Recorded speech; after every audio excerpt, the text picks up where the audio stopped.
السلام عليكم ورحمة الله. انهيار أشرف حكيمي بالبكاء لحظة رؤيته سعد المجرد بمستشفى السجن، واعترافات صادمة من سعد لأشرف حكيمي تهز القلوب. شاهد ماذا قال.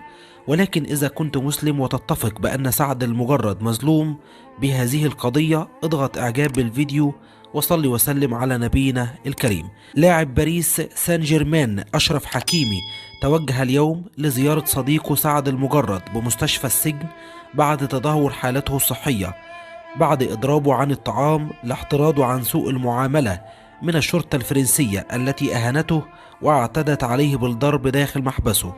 ولكن ما هز العالم هو تصريح سعد المجرد لأشرف حكيمي اليوم، حيث قال: أنا بموت بالبطيء داخل السجن، فأنا أتعرض للتعذيب بكل أنواعه.